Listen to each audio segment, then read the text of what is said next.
Hallelujah. Hey, everyone at Christ Community Church. This is your brother in Christ, James, coming to you with another midweek encouragement. Man, I have been so burdened by the Lord lately about His church and just thinking about the love of God, thinking about how much God loves the church. And man, from my own life, thinking about how the price that Jesus paid was such a high cost. Hallelujah. It was such a high cost that He would pay for His church with blood, right? And so I believe that the Spirit of the Lord wants to awaken us to really esteem the Lord Jesus and His blood and His sacrifice above everything else. And as I come to you this week with a midweek encouragement, I want to talk to you about last Sunday's message about holiness. The message from last Sunday was about holy unity, and I don't think it was live streamed, so I'm going to give you a abridged version, but it doesn't take away from you being with God's people and worshiping together. But for those who weren't able to come, I do want to give you a short abridged version of what we talked about, because like now, especially in this day that we're in and the times that we're in, God wants to awaken us to have a hatred for sin again. Right, to wring out sin in our life, to die to self, to have the fear of the Lord again as the body. And He doesn't want it just for you, and He does, but He wants a church that's unified as a holy church. Because guess what? Jesus is coming back for a pure bride. He's not coming back for a church that's stained and tainted by sin and unrepentant sin. He's coming back for a church that's unstained, white. And it first begins in us understanding that in Jesus positionally, we have been declared righteous. That is before you. You've been cloaked in righteousness. That's your standing. That's because of the grace of God. That's the guise, that's the prism. But the way in which you live out Christianity, the way in which we live out, the way we bear fruit is by the Spirit, but living a life that says, I hate sin. And God reveals that by the Holy Spirit in the story of Ananias and Sapphira. Many of us know this story, and we hear this, and some of us are petrified by this story, and there should be the fear of the Lord in this narrative in Acts chapter 5. When you read it, you should be overcome with the fear of God. We should, because He's holy, and He takes unity in the church seriously. Because I believe the reason God judges Ananias and Sapphira isn't so much because they withheld a portion, but it was for one of two reasons. One, it was because of a hypocrisy, a spiritual hypocrisy. And secondly, it was because the sin they were committing was against the church, and it would have, like gangrene, affected the church. What leads me to believe that? And I'm going to share it with you. And you can open your Bibles and you can pause this video. And we're going to be reading from Acts chapter 4, verses 36, 37, and then Acts 5, 1 through 11. So you can pause there. We may not read all of it, but I encourage you to read all of it. And it's important, especially for those at Christ Community, make sure you're reading your Acts before you come into the service. Come prepared. Come with a heart that's ready to receive. We're going verse by verse, so you can read each verse ahead of time. So Acts 4, verse 36 and 37, it says, Thus Joseph, who also called by the apostles Barnabas, which means son of encouragement, a Levite, a native of Cyprus, sold a field that belonged to him and brought the money and laid it at the apostles' feet. And then in Acts 5, verse 1 through 6, it says, But a man named Ananias with his wife Sapphira sold a piece of property, and with his wife's knowledge, he kept back for himself some of the proceeds and brought only a part of it and laid it at the apostles' feet. But Peter said, Ananias, why has Satan filled your heart to lie to the Holy Spirit and to keep back for yourself part of the proceeds of the land? While it remained unsold, did it not remain your own? And after it was sold, was it not at your disposal? Why is it that you've contrived this deed in your heart? You've not lied to man, but to God. When Ananias heard these words, he fell down and breathed his last, and great fear came upon all who heard of it. The young men rose and wrapped him up and carried him out and buried him. And we're not going to go through the last verses, but you really hear about Sapphira. Sapphira is actually given a chance by Peter. Is this what you've sold it for? She says yes, and lies just as her husband did, and she too dies under the judgment of God. But what's important about this is when we talk about this text, we need to be reminded that Barnabas is brought up, as well as the believers who were unified, and they sold everything. Now a person was in need. They sold everything and laid it at the apostles' feet. If you read Acts 4, verse 32, it says the full number of those who believed. Likely Ananias and Sapphira were amongst the number of those who believed. They were in the congregation.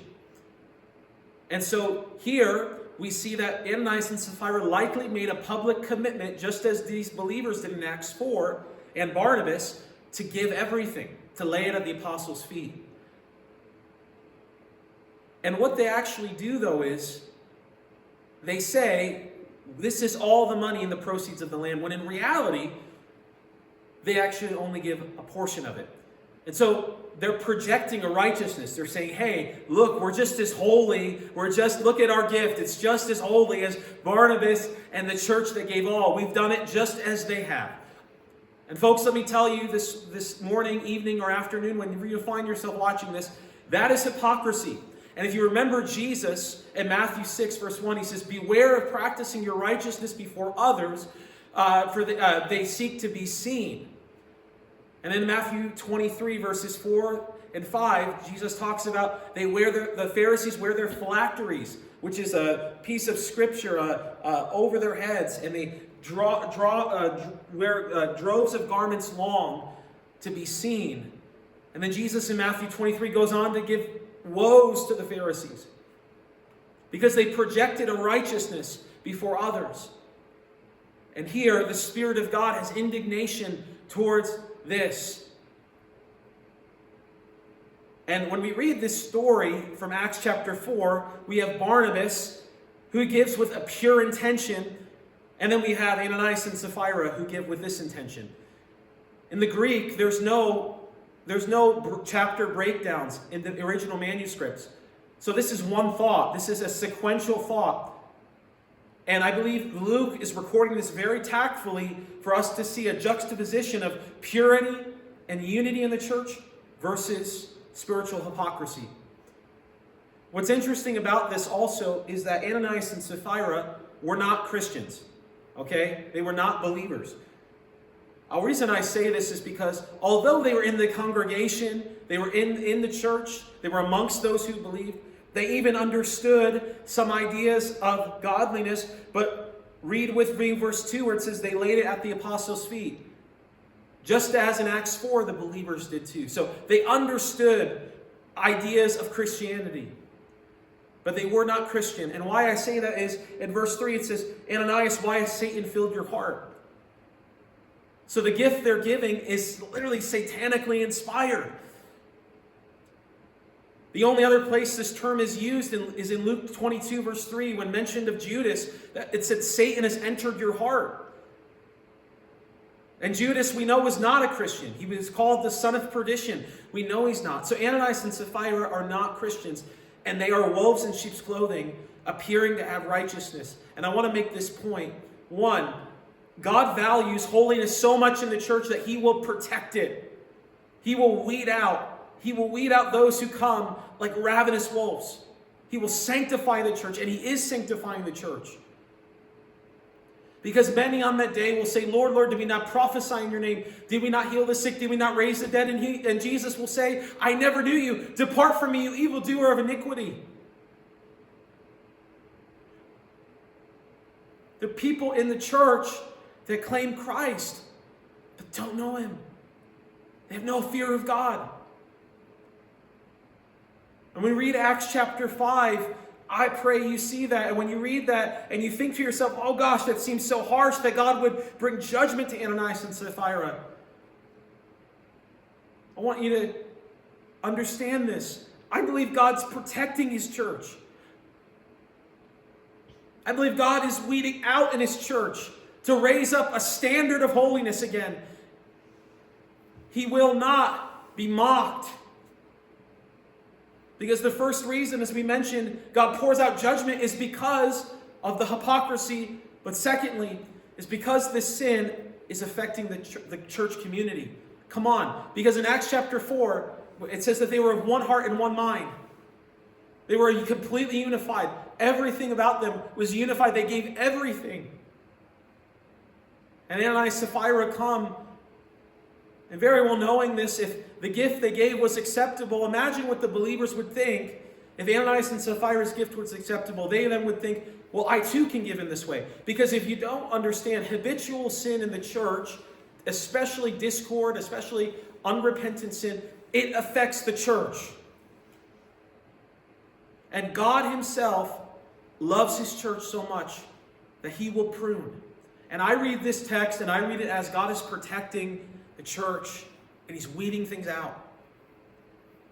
He never exposes to shame. He never convicts us to shame us. But he does, and he's trying to convict you right now to live a life that's holy and pursuing holiness with the church. Because that's whom he's coming back for, is a holy church, a unified church that pursues aggressively like we talked about last week, but a holy church, clothed in power and clothed in a pursuit of a deep death of self, where we revere the name of the Lord. And my hope and prayer as you hear this message is that, one, you would, with new eyes, see the text where God is actually lovingly protecting the church. But secondly, that you in your own life would say, Lord, whatever is in my life that's habitual sin, I don't want it anymore.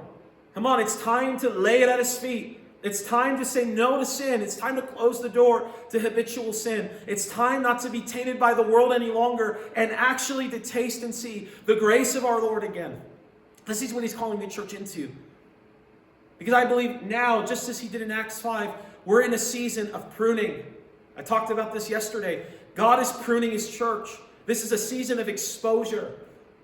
We hear all these mega pastors. We hear this, television ministries, all these things being called out for immorality. And I can assure you of this, that those pastors, God was mercifully over, I'm sure, the span of many years, calling them to repentance, saying, no, that's not of me. And they ignored. And they rejected. And now God in his love is saying, okay, you're going to reject this word after time and time again. I've been trying to call you. I'm going to expose. I'm going to heal my church. That's what he does to Ananias and Sapphira. That's what he's doing now in this time that we're in. And so when we watch and see these things happening around us, our temptation is to say, wow, look at this pastor. Oh, look at that. No, I actually be beyond the veneer. God is actually saying, I love my church so much, I'm protecting it. And we actually see that he's actually doing something good in the church. He's actually making it holy. Jesus' death was such a high cost. The Son of God having to be mutilated for sin, that's such a high cost. And we cannot, as the American church, treat his blood lightly any longer. We can't do it. We can't claim, like Ananias and Sapphira, Christ, and then all the while, behind closed doors, we're addicted to porn. Abusing your wife or husband. You do it. Repentance is not, I'm sorry. Repentance is a deep contrition where you turn from sin. And we need to begin to hate sin because that's the root of all of it. A hatred for sin again. A vehement hatred because this says, this is everything against God. This is everything that keeps me from holiness. This is everything that keeps me from fellowship with God, experiencing his presence. I don't want this. I don't want to malign the name of God in my life. And let me say this to you. There is forgiveness if you turn from it. There is forgiveness if you surrender it to Jesus. He died for it. But he's calling you out. He's calling us out at Christ Community Church. He's calling us out to be a holy, unified church. He loves you so much. Receive his love, but let it cause you to repentance on a day-to-day basis. Romans 2:4 says, do you treat God's kindness with contempt, not knowing that his goodness leads you to repentance? His goodness is what leads us to repentance. We have to actually be led to it. We can't just say God is good and leads us to no repentance. It leads us to no sense of holiness. Let the Spirit of God produce the work, but you have to yield to the Holy Spirit. So God bless you as you watch this video. And again, He loves you so much. I also wanted just to take time for those at Christ Community, thank those who stayed after service on Sunday to set up, to help with the trees and everything, and I appreciate you all so much. I appreciate this body, and you've been so generous as a church. I really, I've seen that even more recently, and I really praise God for each of you with all my heart. Just a few things to share that we got coming up. So on December 14th, we have our Christmas caroling. We're going to be meeting here at 5 o'clock to rehearse and pray. And then we're going to canvass the neighborhood with, we encourage you to bring 24 homemade cookies or candies, or you can bring more. And we're going to canvass this neighborhood with the love of God, singing Christian Christmas carols. And we're going to pray for neighbors and share the gospel with them. And so I invite you to come at 5 o'clock on December 14th. In addition to that, on the 15th of December, we have it's the deadline for getting the gifts in for children who have parents in jail. And then we're going to go deliver those gifts and share Jesus with the parents or grandparents or guardians of those children. So we have about 15 kids, and we definitely would urge you to give as the Lord would lead to that. A couple other last minute things, I promised just a few other things. December 20th, we have our Bring Your Gifts event. You can sign up, you can email us if you would like to actually share the gifts that God's given, like the three wise men. They brought their gifts and to the Lord Jesus, to Mary and Joseph. So we're going to do that. If you have a testimony to share, if you have a song or poetry that glorifies God, sign up. Let's be a part of that time. It'll be a potluck as well. And then lastly, we have our Christmas Eve service on December 24th at 6:30 p.m. So we're believing that people are going to come to know the Lord, and as they hear the Christmas message. And I, again, encourage you, take time out to come for that as well. We know we're busy, but let's come together as the church. It's going to be maybe a 1-hour service. And so that's about December. And then I want to say one last thing. Coming into January, praise God, we have our 3 weeks of a call to fasting and prayer. And so this, as a church, we're going to consecrate ourselves to prayer and fasting and to seek God for His will, particularly for our own lives, for the church. And so we're encouraging that, to call you to that, because we need revival, and it's going to come through prayer.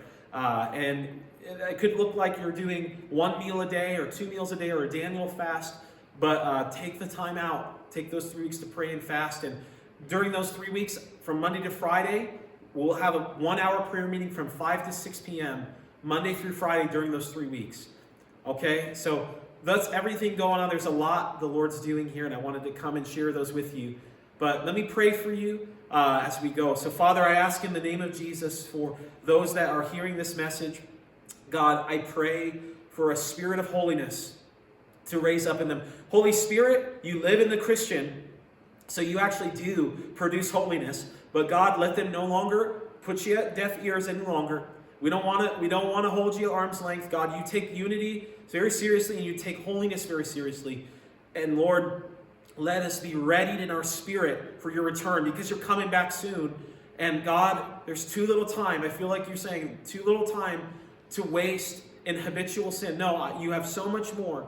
You desire to be Lord over everything. And I thank you, God, that you want to do that and invoke that holiness in us today. And by the power of the Holy Spirit, I ask that you would empower all who watch this to live a life set apart of this world in the name of Jesus. Amen. Amen. God bless you all. Let's be a church, not just Sundays, but Monday through Sunday. In Jesus' name. Hallelujah.